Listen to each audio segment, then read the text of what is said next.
प्यारे बच्चों, मैं सूर्यकांत तिवारी आज आप लोग को यूपी बोर्ड के कक्षा 9 के जीव विज्ञान के सिलेबस या पाठ्यक्रम को बताऊंगा। तो बच्चों, जो जीव विज्ञान है, विज्ञान के बुक में, किताब में जो जीव विज्ञान है उसमें 6 अध्याय है जिसके बारे में आपको चर्चा करना है।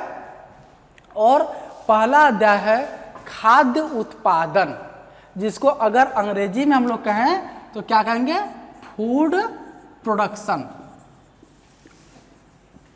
Food production.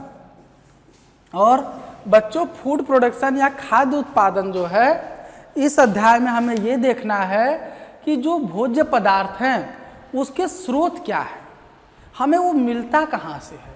तो हम लोग ये देखेंगे कि जितने भी खाद्य पदार्थ हैं वो कहाँ से मिलते हैं, या तो पौधों से मिलते हैं और या तो जंतुओं से मिलते हैं। विभिन्न प्रकार के पौधों को आपने देखा होगा, गेहूं, चावल, जौ, जई, दाल, सब्जियां, ये सब किसी न किसी पौधे से हमको मिलते हैं। तो बच्चों, हम लोग ऐसा क्या करें, इस चैप्टर में हम लोग ये पढ़ेंगे कि खाद्य पदार्थों के उत्पादन को कैसे बढ़ाया जाए, क्योंकि भारत एक कृषि प्रधान देश है और आज भी भारत की एक बहुत बड़ी जनसंख्या कृषि पर निर्भर है। तो कृषि के उत्पादन को अगर बढ़ाया जाए तो हमारे देश की बहुत बड़ी जनसंख्या का आय भी अपने आप बढ़ जाएगा। तो कैसे हम लोग उत्पादन को बढ़ाएं, क्या प्रक्रिया अपनाएं, क्या मैकेनिज्म अपनाएं, इसके लिए क्या करते हैं, जो है हमारी कृषि में नित्य नए नए तकनीक का विकास होता जा रहा है और वैज्ञानिकों ने समय समय पर नई उन्नत प्रजातियों को विकसित किया जो पहले से कहीं ज़्यादा पैदावार देती हैं और कम लागत में ज़्यादा उपज देती हैं।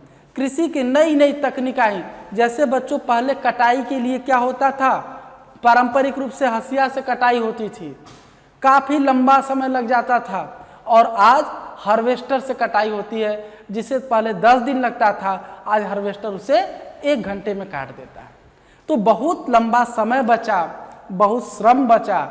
तो ये जो तकनीक है, जब कृषि से तकनीक का विकास हुआ, जोताई, पहले जोताई पशुओं द्वारा कराई जाती थी, बैल द्वारा कराया जाता था, आज ट्रैक्टर द्वारा कराई जाती है जो कम समय में ही बहुत बड़े भूभाग को अच्छे से जोताई कर देता है। तो ये जो हम लोग में जो कृषि में जो नई नई तकनीक का विकास हुआ है, इसने उत्पादन में, कृषि में एक क्रांति ला दी है और इसी को हम लोग कहते हैं हरित क्रांति। जो कृषि के उत्पादन से संबंधित जो नए उन्नत बीज थे, कृषि के नए नए तकनीक थे, सिंचाई के साधन, सिंचाई के तरीके, आज हर खेतों तक पानी है, हर खेतों तक नहर, माइनर, ये सब बनाकर पानी चला गया। सिंचाई की टपकन विधि, स्प्रिंकलर विधि, फव्वारा विधि जिससे होता है, जिससे पानी कम लगता है लेकिन हर पौधे को पानी मिलता है, पर्याप्त पानी मिलता है, पैदावार बढ़ जाती है। तो पारंपरिक विधियां जो हैं उनके बजाय आज वैज्ञानिक विधियों का उपयोग कर कर पैदावार बढ़ाया जा रहा है। परंतु बच्चों, केवल पैदावार बढ़ाने से ही कार्य नहीं होगा। आपने जानते होंगे हरित क्रांति, जिसके जनक किसे कहा जाता है? डॉक्टर एम.एस. स्वामीनाथन। डॉक्टर एम.एस. स्वामीनाथन के प्रयासों द्वारा कृषि के क्षेत्र में एक क्रांति आ गई, उसी को हम लोग हरित क्रांति कहते हैं। पेड़ पौधे हरे होते हैं इसीलिए उसका नाम हरित क्रांति। एक पीली क्रांति भी है जो तिलहन से संबंधित, जो तेल वाले फसल हैं, जैसे सरसों, सूरजमुखी। तो देखो बच्चों, सरसों के जो पुष्प होते हैं पीले रंग के होते हैं, तेल भी पीला होता है, और सबसे ज़्यादा उपयोग में आने वाला अगर कोई तेल है घरों में खाद्य पदार्थ के रूप में तो वो बच्चों सरसों का तेल है। और सूरजमुखी से भी तेल प्राप्त होता है। तो बच्चों, आप देखते हैं कि ये पीले होने के कारण इनसे संबंधित जो क्रांति थी उसको पीली क्रांति के रूप में जाना जाता है। तो हरी क्रांति और पीली क्रांति दोनों पौधे से संबंधित है, इसीलिए दोनों को याद रखना बहुत जरूरी है। पीली क्रांति तेल वाली फसलें और हरित क्रांति खाद्य पदार्थ वाली दूसरी जो फसलें हैं उनके लिए। और बच्चों जो है आप इस चैप्टर में ये भी पढ़ेंगे कि अपने केवल उत्पादन ही नहीं बल्कि उनका रख रखाव, उनका प्रबंधन भी अत्यंत आवश्यक है। प्रबंधन किस लिए? क्योंकि वर्ष भर उनकी उपलब्धता बनी रहे। आज कोल्ड स्टोरेज हैं जिसमें आप देखते हैं कि हमेशा सब्जियां, हर मौसम में सब्जियां मिलती हैं और जल्दी ख़राब नहीं होती हैं, हरी भरी। तो ये जो है उनके रख रखाव का प्रबंधन, जिससे वो लंबे समय तक मिलते रहें और यही नहीं उनकी उपलब्धता हर व्यक्ति तक हो। इसके लिए उसको उपलब्ध कराने के पर्याप्त नेटवर्क, पर्याप्त साधन हमारे पास होने चाहिए, ट्रांसपोर्ट के साधन होने चाहिए जिससे वो चीज़ हर व्यक्ति को उपलब्ध हो।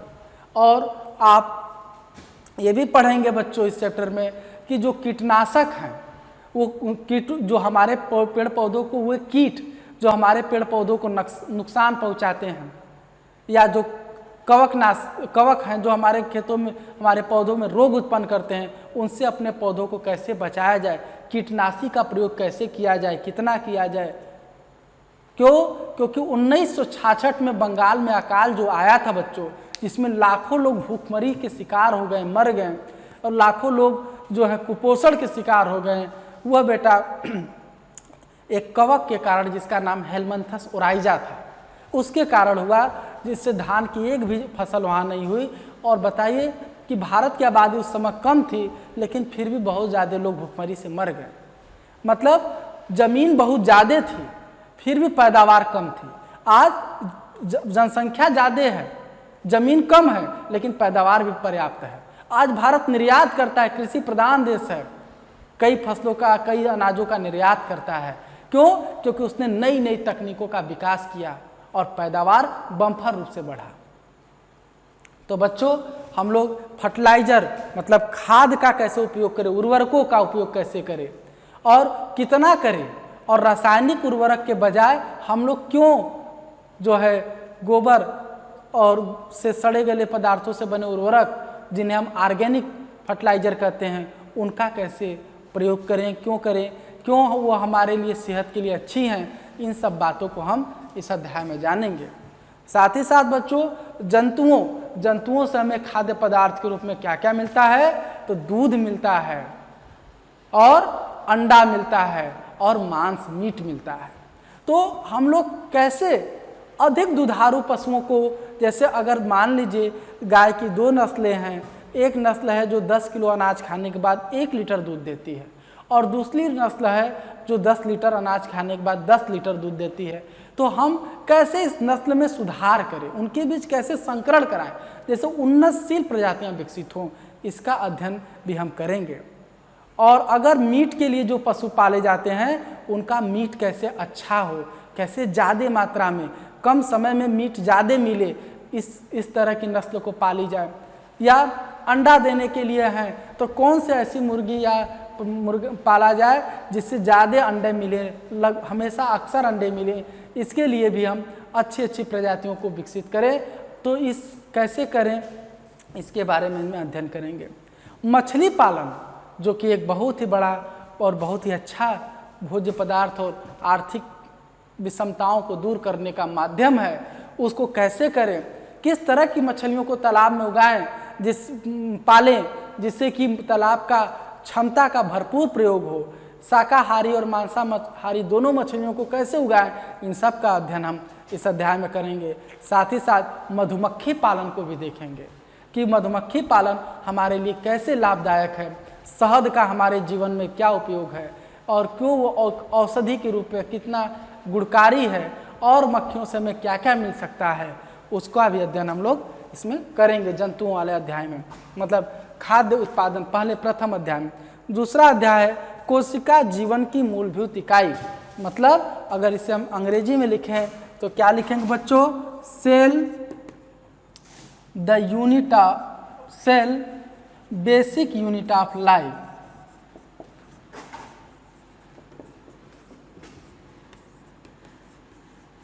मतलब कोशिका जीवन की मूलभूत इकाई कैसे है, मतलब किसी कोशिका को हम क्यों मूलभूत इकाई कहते हैं?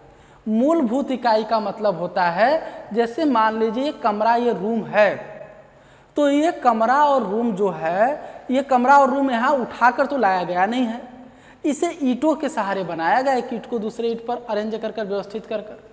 उसी तरह अगर कोई सजीव है तो कोशिकाओं का बना होता है, और कोशिकाएं कैसे किसी सजीव को बनाती हैं, किस तरह से व्यवस्थित होती हैं, तो हम इसका अध्ययन करेंगे। क्यों कोशिकाओं को जीवन की मूलभूत इकाई क्यों कहा जाता है? क्योंकि अगर कोई प्राणी सजीव है तो वो कोशिकाओं का ही बना होगा, चाहे एक कोशिका का बना हो, चाहे एक से अधिक कोशिका का बना हो। और किसने सबसे पहली बार कोशिकाओं को खोजा? तो सब बच्चे जानते हैं, रॉबर्ट हुक ने खोजा था 1665 ईस्वी में। तो रॉबर्ट हुक ने कोशिकाओं को कैसे खोजा, और कोशिकाओं का अध्ययन इतना बृहद है, इतना विस्तृत है कि एक कोशिका विज्ञान एक अलग साइंस की ब्रांच है, एक शाखा है, जिसमें हम ये अध्ययन करते हैं, कोशिकाओं के बारे में अध्ययन करते हैं, जिसे साइटोलॉजी कहा जाता है, कोशिका विज्ञान। और रॉबर्ट हुक ने सबसे पहली बार कोशिकाओं को खोजा था, इसलिए उनको कोशिका विज्ञान का जनक माना जाता है। कौन सी सबसे छोटी कोशिका होती है, कौन सबसे बड़ी कोशिका होती है?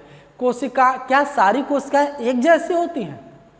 क्या उनमें अंतर नहीं होता है? क्या कोशिकाओं के अंदर कौन कौन से कोशिकांग पाए जाते हैं, जैसे माइटोकॉन्ड्रिया, गोल्गी बॉडी, राइबोसोम? ये क्या होता है, क्यों होता है, इनका काम क्या होता है? क्या एक जीवाणु कोशिका में भी मिलेंगी? क्या एक मतलब कोशिका कितने प्रकार की होती है, प्रोकैरियोटिक, यूकैरियोटिक? इन सब बातों, इन सारे सवालों का जवाब आपको अध्याय 2 में मिलेगा, 2 में मिलेगा, जिसका नाम है कोशिका जीवन की मूलभूत इकाई। तीसरा अध्याय है ऊतक, अंग, अंगतंत्र एवं जीव। ऊतक माने होता है टिश्यू, मतलब बच्चों जो कोशिकाएं होती हैं, एक समान कोशिकाएं जब आपस में संयोजित हो जाती हैं तो वो ऊतक बनाती हैं। ऊतक क्या होता है? पौधे में पाए जाने वाले ऊतक कैसे होते हैं, उनकी क्या विशेषताएं होती हैं? जंतुओं में जो ऊतक पाए जाते हैं उनमें क्या विशेषताएं होती हैं, वो कैसे होते हैं? इन सब के बारे में आप पढ़ेंगे अध्याय 3 में। और ये ऊतक कैसे मिलकर, विभिन्न तरह के या एक ही प्रकार के ऊतक मिलकर कैसे अंग बना लेते हैं, और ये अंग आपस में मिलकर अंग तंत्र कैसे बनाते हैं, जैसे पाचन तंत्र। तो पाचन तंत्र में जब हम पढ़ते हैं तो कई अंग शामिल है, मुख से लेकर मलद्वार तक, मुख, जिह्वा, दांत, आहार नाल, छोटी आंत, बड़ी आंत, मतलब यकृत, अग्नाशय, सब पाचन तंत्र में। लेकिन सब एक ही अंग तो है नहीं, अलग अलग अंग है। इसका मतलब कई अंग मिलकर अंग तंत्र बनाएंगे, और एक अंग तंत्र जो होता है एक जीव का निर्माण करता है। तो ऊतक क्या होते हैं, कितने प्रकार के होते हैं, ये अंग कैसे बनाते हैं, अंगों से अंग तंत्र कैसे बनता है, और अंग तंत्र से जीव कैसे बनता है, इसका भी अध्ययन आप लोग अध्याय 3 में करेंगे। अध्याय 4 जैव विविधता। अध्याय 3 का अगर अंग्रेजी लिखा जाए बच्चों तो ऊतक को हम कहते हैं अंग्रेजी में टिश्यू, अंग को कहते हैं आर्गन, अंग तंत्र को आर्गन सिस्टम, और जीव को ऑर्गेनिज्म। ये होगा बच्चों अंग्रेजी में इनका नाम, ताकि हिंदी के साथ साथ आपको अंग्रेजी भी समझ में आए, इसलिए मैं यहाँ लिख दे रहा हूँ। और बच्चों चौथा चैप्टर है जैव विविधता। इसे अगर अंग्रेजी में लिखना चाहें तो लिखेंगे बायोडाइवर्सिटी।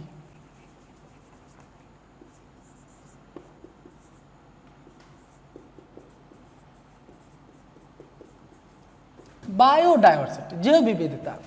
तो बच्चों ये हम देखेंगे कि जैव विविधता क्या होती है। किसी निश्चित भूभाग पर पाए जाने वाले कुल जातियों की संख्या ही वहाँ की जैव विविधता कहलाती है। और यह जैव विविधता मतलब किसी जगह पर कौन सी जीव जातियाँ पाई जाएंगी, कौन सी नहीं पाई जाएंगी, इस बात का निर्धारण होता है वहाँ के भौगोलिक वातावरण के द्वारा, कि वहाँ का भौगोलिक पृष्ठभूमि कैसा है, वहाँ पानी कितनी है, वहाँ वर्षा कितनी होती है, वहाँ धूप कितना है, वहाँ का जैसे अगर उत्तर प्रदेश के में जिस तरह की जीव जातियाँ पाई जाती हैं, अगर आप रेगिस्तान में उस तरह की जीव जातियाँ खोजेंगे तो शायद आपको नहीं मिलेंगे। ऐसा क्यों होता है कि वहाँ पर और वहाँ जो आप ध्रुवीय प्रदेशों में जो जीव जंतुआँ मिलेंगी वो यहाँ नहीं मिलेंगी? ऐसा क्यों है? वहाँ कहीं ज़्यादा मिलती हैं, कहीं कम मिलती हैं, कोई कहीं मिलता है, कोई कहीं मिलता है, ऐसा क्यों? तो ये जो विविधता क्या होती है, कितने प्रकार की होती है, विभिन्न भौगोलिक क्षेत्र में किस तरह की जीव जातियाँ मतलब पौधे अथवा जंतुओं की जो जातियाँ हैं पाई जाएंगी, इन सारे बातों का जवाब आपको मिलेगा अध्याय 4 में, जिसका नाम है जैव विविधता। विभिन्न तरह के जीव जातियों के बारे में आप जानेंगे इसमें। और 5वां चैप्टर है स्वास्थ्य एवं रोग, मतलब health and disease. Health and disease मतलब स्वास्थ्य और रोग। बच्चों, आप लोगों ने सुना होगा ऐसा कहते हुए लोगों को कि स्वस्थ शरीर में ही स्वस्थ मस्तिष्क का वास होता है। तो अगर हमारा शरीर स्वस्थ होगा तभी हम अपने किसी भी कार्य को पूरे जो है पोटेंशियल, पूरे क्षमता के साथ कर पाएंगे। तो शरीर स्वस्थ कैसे रहे, स्वस्थ रहना हमारे लिए कितना जरूरी है, क्या ऐसा उपाय करें कि हम स्वस्थ रहें? कैसा खान पान हो, कैसी स्वच्छता हो, कैसा रहन सहन हो, कैसा वातावरण हो, इन सारी बातों पर हम इस पर चर्चा करेंगे। और बच्चों ये भी देखेंगे कि हमको कोई रोग ना हो, उसके लिए क्या उपाय करें, और अगर बाय द वे अगर हो भी गया तो उससे क्या बचाव करें, क्या उसका ऐसा करें कि वो ठीक हो जाए। कैसे रोग फैलता है एक व्यक्ति से दूसरे व्यक्ति, किसी वस्तु से दूसरे वस्तु, किसी वस्तु से दूसरे लोगों में कैसे फैलता है, इन सब बातों का, इनसे कैसे बचा जा सकता है, इनका कैसे उपचार किया जा सकता है, ये सब बात हम इस अध्याय में जानेंगे। साथ ही साथ हम कैंसर, एड्स, टीबी, हैजा, टाइफाइड जैसी गंभीर और घातक, प्राणघातक बीमारियों के बारे में भी इसी अध्याय में चर्चा करेंगे। हमारा आखिरी अध्याय है जीव विज्ञान का, जो कि 6ठा चैप्टर माना जाएगा, हमारा पर्यावरण, आवर एनवायरमेंट।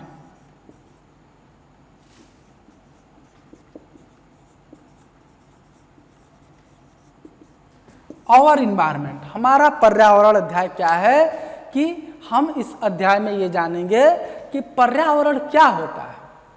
वह पर्यावरण का मतलब परिधन आवरण, हमारे चारों तरफ जो आवरण पाया जाता है, जो ब्लैंकेट है, जो हवाओं का एक घेरा जो हमें घेरे हुए है, वही हमारा पर्यावरण है। और बिना पर्यावरण के किसी जीव के जीवन की कल्पना नहीं की जा सकती है। तो पर्यावरण हमारे लिए इतना जरूरी है, इतना जरूरी है, लेकिन दुर्भाग्य से वो आज प्रदूषित होता जा रहा है और मानव इस प्रदूषण का सबसे बड़ा जिम्मेदार है।